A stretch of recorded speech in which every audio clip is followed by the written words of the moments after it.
Deep within a forgotten corner of an antique shop, shrouded in dust and shadows, hung a painting.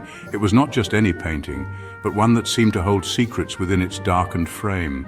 Not just any painting, but a portal to somewhere sinister, a gateway to a world unknown.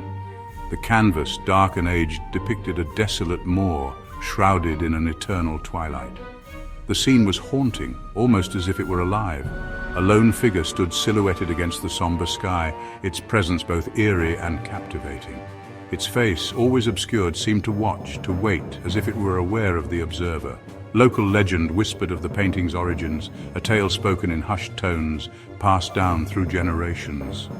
It was said to be the work of a deranged artist, driven mad by his own creation, lost to the darkness he had painted.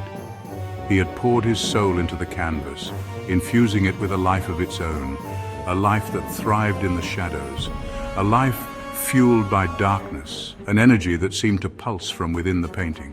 Some dismissed it as folklore, mere superstition, a story to scare children, but those who dared to hang the painting in their homes soon learned a chilling truth, one that defied explanation. It was never quite as they left it. Each night the painting would change, subtly but unmistakably. Each morning, subtle changes would appear, details shifting, colors darkening. An unsettling feeling of unease would creep into their lives. The painting was changing, and with it, the atmosphere of their home. The moor, it seemed, was reaching out, extending its dark influence beyond the canvas. Our first story takes us to a sprawling mansion overlooking the city, a place where opulence meets mystery. The owner, a wealthy art collector named Mr. Blackwood, prided himself on his exquisite taste and an eye for the extraordinary. When he acquired the painting of the moor, he believed it to be a masterpiece of the macabre, a true gem for his collection. He hung it in his study, eager to unravel its secrets and understand the dark beauty it held. Night after night, Mr. Blackwood would sit in his dimly lit study, a glass of brandy in hand, his gaze fixed upon the canvas, searching for hidden meanings. He noticed the subtle alterations, the way the brushstrokes seemed to shift ever so slightly. The figure in the painting seemed to shift, its posture becoming more menacing, as if it were aware of his presence. The shadows on the moor deepened, swallowing the landscape in an ever-growing darkness. Each morning, Mr. Blackwood would examine the painting, his fascination and obsession growing with each passing night. He dismissed the changes as tricks of the light or his own imagination, convincing himself it was nothing more than an illusion. But deep down, a seed of unease had been planted, growing with each passing day. The painting, he realized, was more than just a work of art. It was alive, pulsating with a sinister energy that he could no longer ignore. Across town, in a quiet suburban neighborhood, the Campbell family was about to discover the true cost of the painting's curse. They had inherited the artwork from a distant relative, unaware of its sinister reputation. The painting was hung in the living room, an eerie centerpiece to their otherwise cheerful home. At first, the changes were subtle. Objects in the house would be misplaced. Strange noises echoed from the attic. The children, young and impressionable, began having nightmares. The moor in the painting seemed to whisper to them, calling them into its depths. Then the changes became more pronounced. The children's drawings, once bright and cheerful, became dark and disturbing. The family pet, a loyal golden retriever, refused to enter the living room, whimpering at the door. The Campbells' lives were unraveling, their once happy home now shrouded in fear and suspicion.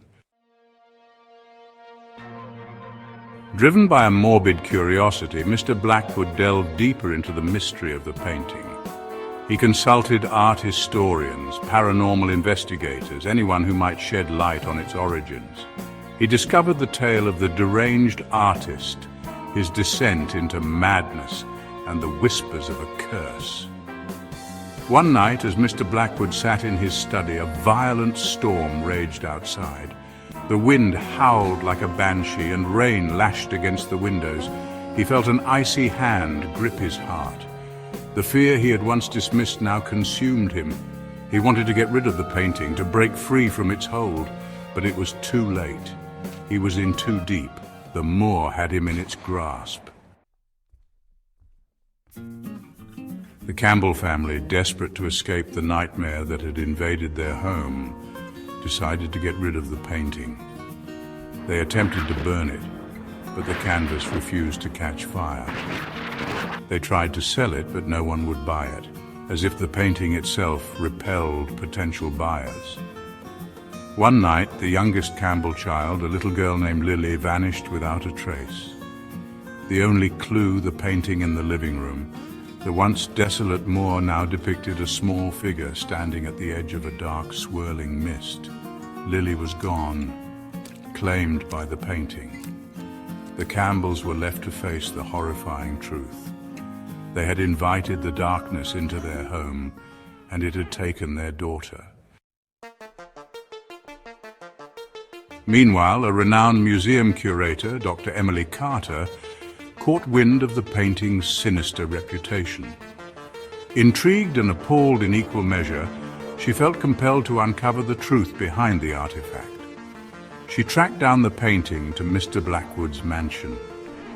Dr. Carter was a woman of science, skeptical of the supernatural, but as she stood before the painting, she felt a chill run down her spine. She saw the darkness that lurked beneath the surface, the malevolence that seeped from the canvas. She knew then that the stories were true. Driven by a newfound sense of urgency, Dr. Carter dived into her research. She uncovered the artist's journals, filled with rambling, incoherent entries that hinted at a dark pact, a deal with an entity from beyond. The artist had not painted the moor, he had opened a door to it. Consumed by his obsession, Mr. Blackwood had become a recluse, shutting himself away from the world. He rarely left his study, his life revolving around the painting that had captivated his every waking moment. He believed he was close to unlocking its secrets, to understanding the darkness that held him captive, a darkness that seemed to seep from the very canvas itself. One night, as a storm raged outside, Mr. Blackwood made a horrifying discovery that would change everything. The figure in the painting was gone, vanished without a trace. In its place, he saw his own reflection, twisted and distorted, a look of sheer terror etched upon his face, as if the painting had absorbed his very soul. He reached out to touch the canvas, and as he did, a bolt of lightning struck the mansion, plunging it into darkness, leaving him in utter despair. Dr. Carter, arriving at the Blackwood mansion the next morning, found the building a smoldering ruin, the air thick with the scent of charred wood and ash. Of Mr. Blackwood there was no sign, as if he had been swallowed by the very darkness he sought to understand. The only thing left untouched by the fire was the painting of the moor, now hanging askew on the charred wall, a silent witness to the night's events. As Dr. Carter stared at the painting, she noticed something different. The figure was back, a solitary silhouette against the twilight sky. But this time it was not alone. A second figure stood beside it, its arm around the first. The face was still obscured, but Dr. Carter could have sworn it was the outline of Mr. Blackwood. Had Mr. Blackwood been claimed by the painting, dragged into its depths? Or had he finally found what he was searching for, a way to escape the confines of his world and enter the twisted reality within the canvas? Dr. Carter shuddered, a cold dread gripping her heart. The painting, she realized, was a window, and it was still open. Dr. Carter had the painting removed from the ruins of the Blackwood mansion. It now resides in a secure vault, far from prying eyes. She visits it often, drawn to its dark allure. She studies the canvas, searching for answers, for a way to close the portal, to stop the darkness from spreading. But the painting remains unchanged. The moor stretches endlessly before her, shrouded in an eternal twilight. The figures stand side by side, their backs to her, forever locked in the gaze of something unseen, something sinister. And in the depths of the shadows, she could swear she saw a flicker of movement. The moor, it seemed, was waiting. The question is, for whom?